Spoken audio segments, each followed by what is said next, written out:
నమస్తే. బొత్స సత్యనారాయణ ప్రస్తుత రాజకీయాలలో పరిచయం అక్కరలేని పేరు. 1999 నుండి 2024 అంటే 2.5 దశాబ్దాల నుండి ఉమ్మడి విజయనగరం జిల్లా రాజకీయాలను ప్రభావితం చేస్తున్న నేత. రాజకీయంగా కాంగ్రెస్లో పుట్టి ప్రస్తుతం వైసీపీలో కూడా చక్రం తిప్పే ప్రయత్నం చేస్తున్నారు. శాసన మండలిలో ప్రతిపక్ష నేతగా, అసెంబ్లీలో జగన్కు దక్కని హోదాను దక్కించుకున్నారు అంటే బొత్స రాజకీయ చాతుర్యం అర్థమవుతుంది. 1999లో బొబ్బిలి ఎంపీగా కాంగ్రెస్లో తన ప్రస్థానం మొదలుపెట్టిన బొత్స విజయనగరం జిల్లాలో కాంగ్రెస్కు పెద్ద దిక్కుగా మారడమే కాదు, రాష్ట్ర రాజకీయాలలోనూ చక్రం తిప్పే స్థాయికి ఎదిగారు. అంతేకాదు, బొత్స భార్య ఝాన్సీ నుండి తమ్ముళ్ళు, మేనల్లుడు అందరినీ రాజకీయాల్లోకి తీసుకొచ్చి నచ్చిన పదవులను కట్టబెట్టేలా అటు రాజశేఖర్ రెడ్డి దగ్గర నుండి జగన్ వరకు తనదైన స్టైల్లో ఒప్పించారు.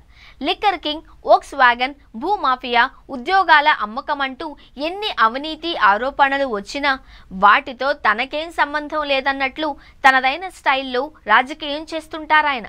ఉమ్మడి విజయనగరం జిల్లాలో ఒకానొక దశలో టీడీపీ నేత అశోక్ గజపతిరాజును మించి రాజకీయం చేశారు అనడంలో ఎలాంటి సందేహం లేదు.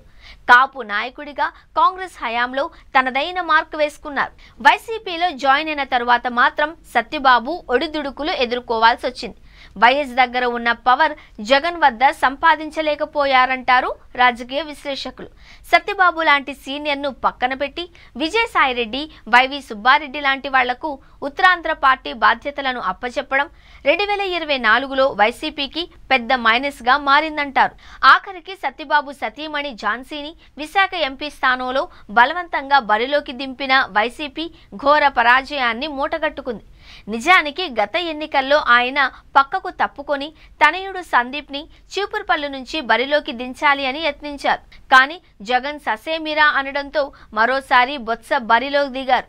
విశాఖ ఎంపీగా ఆయన భార్య ఝాన్సీ, విజయనగరం జిల్లాలో సోదరులు బద్దుగొండ అప్పలనాయుడు, బొత్స అప్పల నరసయ్యలతో పాటు తాను కూడా ఘోర పరాజయం చవిచూశారు.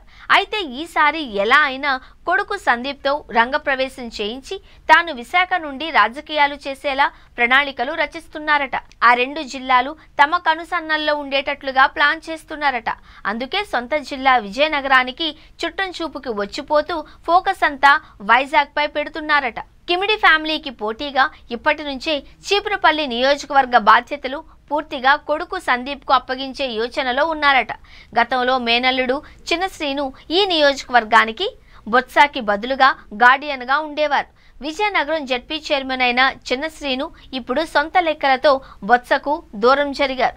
ఆ క్రమంలో చీపురుపల్లి బాధ్యతలు సందీప్కి అప్పగించేసి ఇప్పటి నుండే 2029 ఎన్నికలకు సిద్ధమయ్యేలా ప్రిపేర్ చేస్తున్నారట.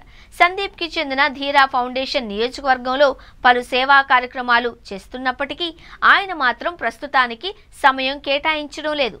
ఇక నుండి అలా కాకుండా నియోజకవర్గంపై ఫోకస్ చేయాలి అని తనయుడికి సూచిస్తున్నారట బొత్స. ముఖ్యంగా విశాఖ ఆర్థిక రాజధానిగా దినదినాభివృద్ధి చెందడం, తన వ్యాపారాలన్నీ ఎక్కువగా ఇక్కడే ఉండడం, అక్కడ వైసీపీకి సరైన నాయకుడు కూడా లేకపోవడాన్ని అదునుగా చేసుకుంటున్న బొత్స విశాఖలో జెండా పాతడానికి గ్రౌండ్ వర్క్ చేసుకుంటున్నారట. గత ఎన్నికల్లో వైవి సుబ్బారెడ్డి, విజయసాయిరెడ్డిల పెత్తనంతో ఉత్తరాంధ్రలో వైసీపీ చతికిల పడింది. అది కూడా బొత్సకు కలిసొచ్చే మరో అంశంగా కనిపిస్తోంది. ఇదే అదనుగా విశాఖలో పాతుకుపోవడానికి బొత్సకు సరైన అవకాశం దొరికింది అని విశ్లేషణలు వినిపిస్తున్నాయి. చూడాలి మరి బొత్స ప్లాన్ ఏ మేరకు వర్కౌట్ అవుతుందో.